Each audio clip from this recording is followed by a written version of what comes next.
Thank you very much, Senator, and it is a pleasure and an honor to be here. I'm speaking today as a clinical research scientist. This is an endeavor with which I have some familiarity because I've conducted many such studies and I'm aware of their difficulty. I'm also speaking as a clinician and a parent and a sometime philosopher of science. We'll start with the general in this discussion and move towards the specific. Generally, it's vital to understand that science itself is an ethical, even a philosophical/religious enterprise. Why? Because the scientists who advance humanity inevitably operate within an a priori framework of faith. What are the elements of that faith?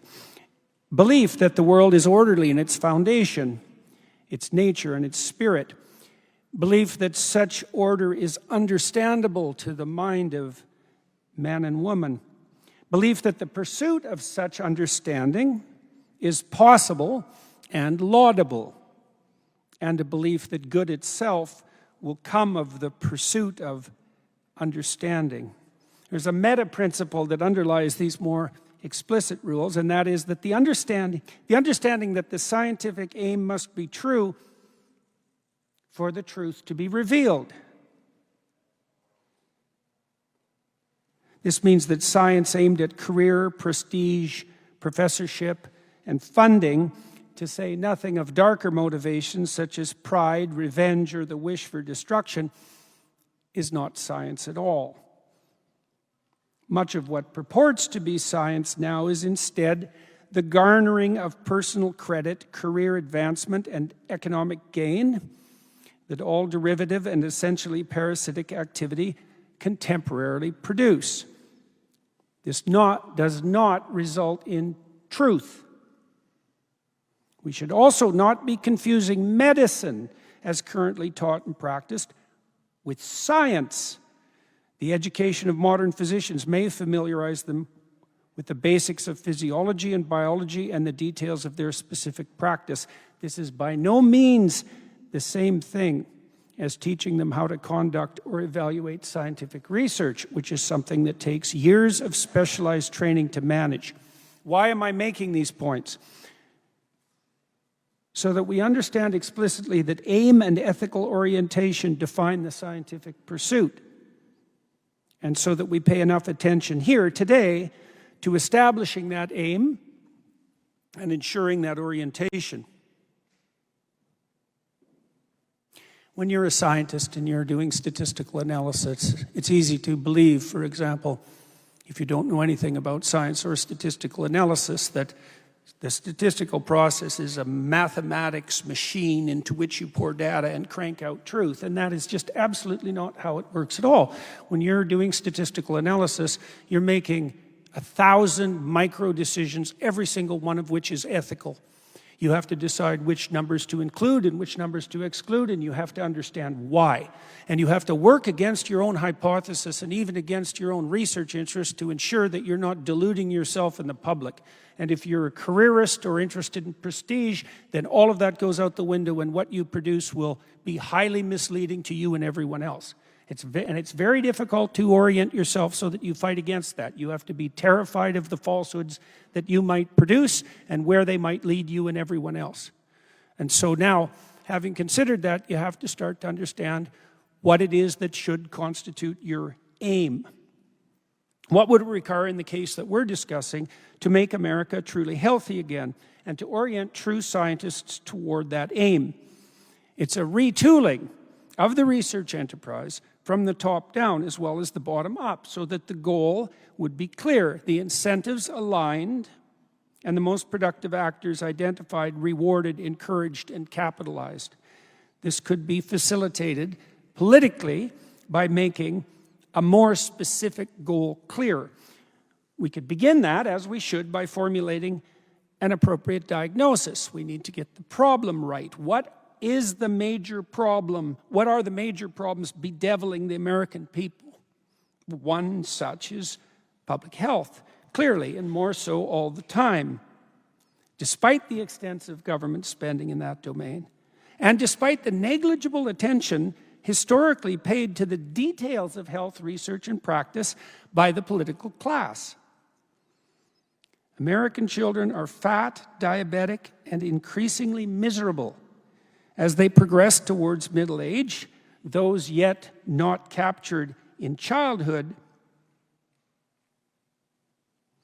by obesity, insulin resistance, high blood sugar, and inflammatory dysfunction are likely to suffer it then, with near certainty by the onset of a declining old age, and expensively so. What might we aim for instead? Slim, healthy, athletic, optimistic, and courageous children. Strong, psychologically integrated, generous adults. Resilient, active, productive seniors, still contributing to their communities. Combined with either or both of much less spending or much better results for the cost. How could this aim be accomplished? Within the community of health-focused researchers and practitioners and incentivized politically. America faces a multi-dimensional diagnostic conundrum. Its people suffer from a plethora of symptoms and syndromes. Too high and increasing body mass indices, rising blood sugar levels, associated risk for psychological disorder, immunological dysregulation that increases risk of neurological degeneration, cancer and heart disease, to name a few. My daughter referred earlier to her terrible childhood experiences, inquiry and experimentation, communication of all that, and the social consequences among a multitude of people with various chronic health conditions. What was her prime scientifically relevant realization? The answer to this question. What do all fat, sick, unhappy people have in common? At least this: they all eat. How could that brute and singular fact be varied and studied? It's a technical discourse on the formulation of adequate scientific hypotheses. Epidemiological studies associating any given dietary habit with some outcome of health inevitably fail, trying as they are to establish a correspondence between only two factors in a sea of causal possibility. Science can only progress, genuine science can only progress, when such inquiry is simplified radically so that single variables of interest can be assessed for causal significance. This is difficult to manage in the case of diet, but it no longer seems impossible. The reason? Because of the actual possibility of radical simplification on the food consumption side. Elimination diets offer a potential solution to this problem.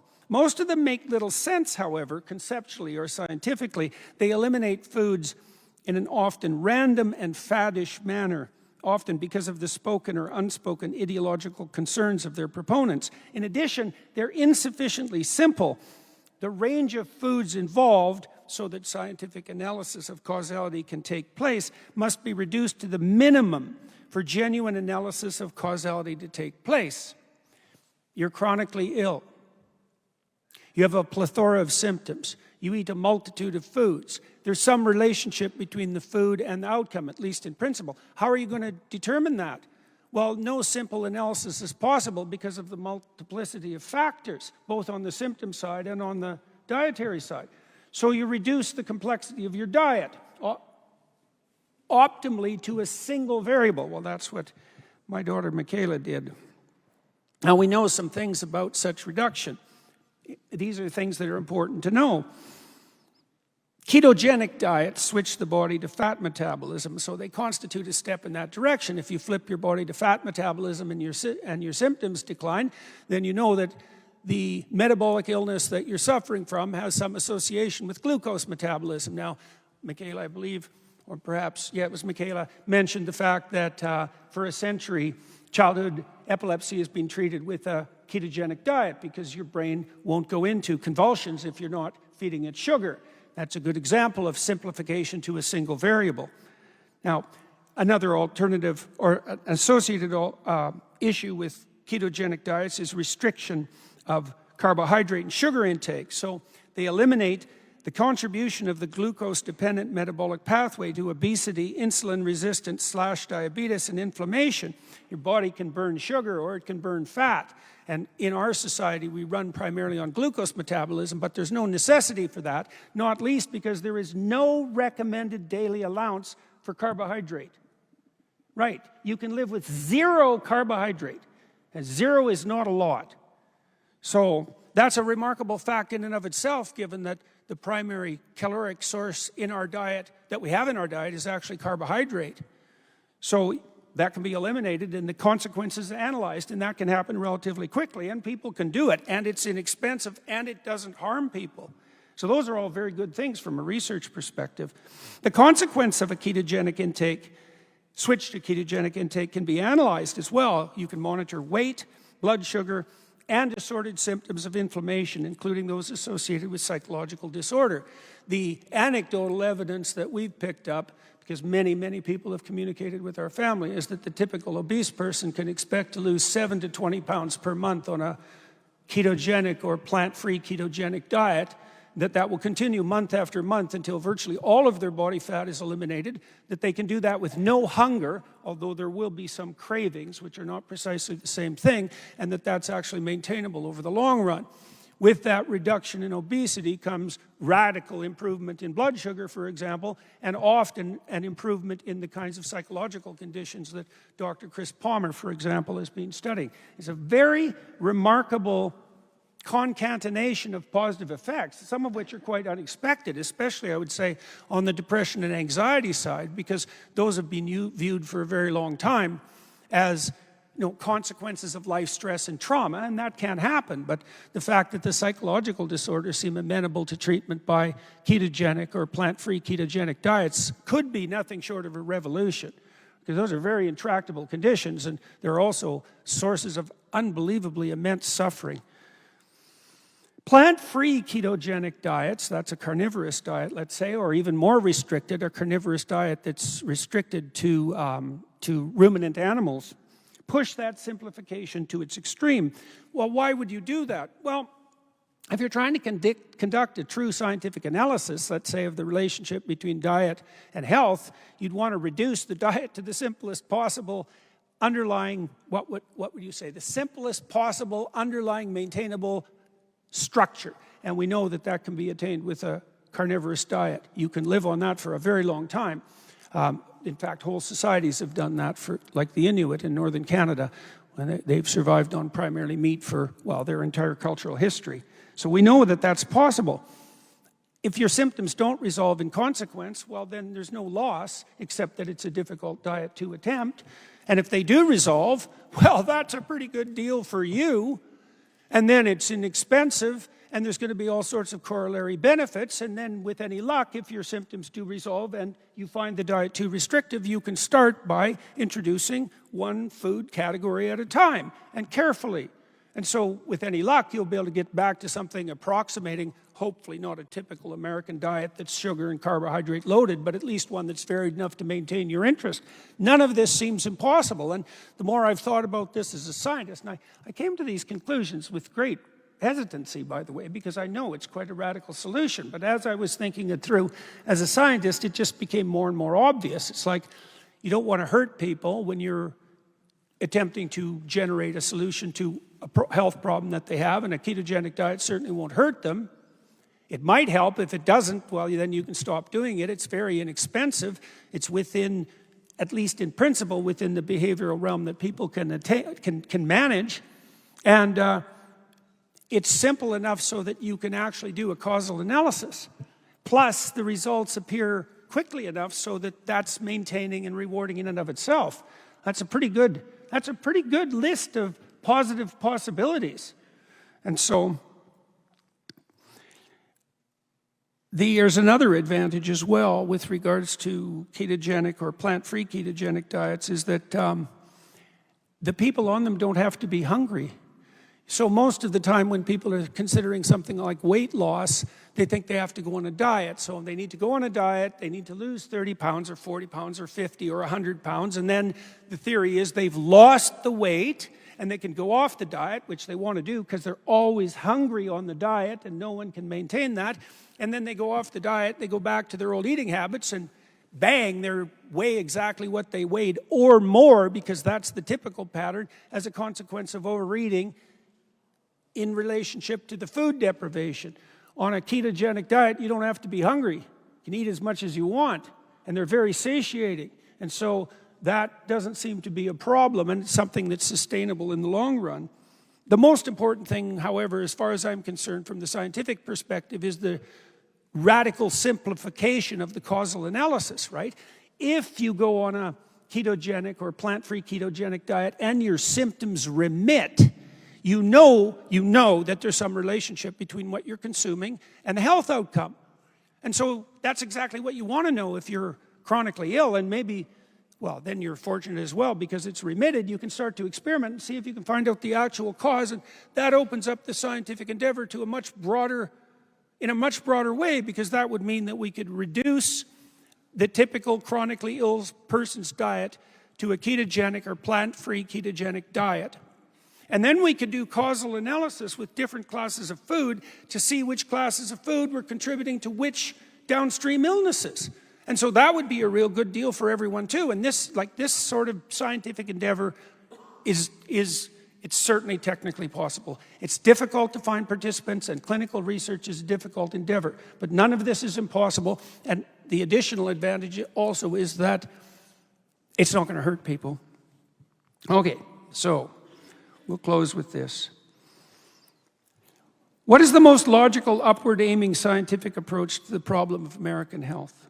Identification of diet as the potential common mechanism. Radical simplification of that diet. Analysis of programmatic variation of that simplified diet as food items are added in by category, one by one. Those with chronic intractable illnesses could thus well be placed by default on a plant-free ketogenic diet for the several mere months that it would take to assess the consequences. This is a revolutionary but manageable proposition. Before it becomes a generalized standard of care, however, the relevant studies should be done. We have more than sufficient anecdotal data pertaining to the positive effect of such simplified diets. The testimony of thousands of people, which is not sufficient to constitute proof, but is certainly sufficient to justify hypotheses. The goal is health. The approach is generally of upward aim and commitment to the truth. The specific strategy is restriction of all extraneous dietary variables, analysis of the consequences of that restriction, and then systematic variation with the return to a more varied diet. Simple, elegant, implementable, necessary. The alternative, given the crisis that confronts us on multiple health fronts, is dreadful. The continued sickening of the American people, with all the unsustainable economic burden that sickening is and will continue to produce. Demoralization, decline in productivity, and spiraling healthcare costs that are already mounting to the point of unsustainability. We could replace that miserable future with something much brighter and healthier if we had the moral and political will to do so. Thank you very much.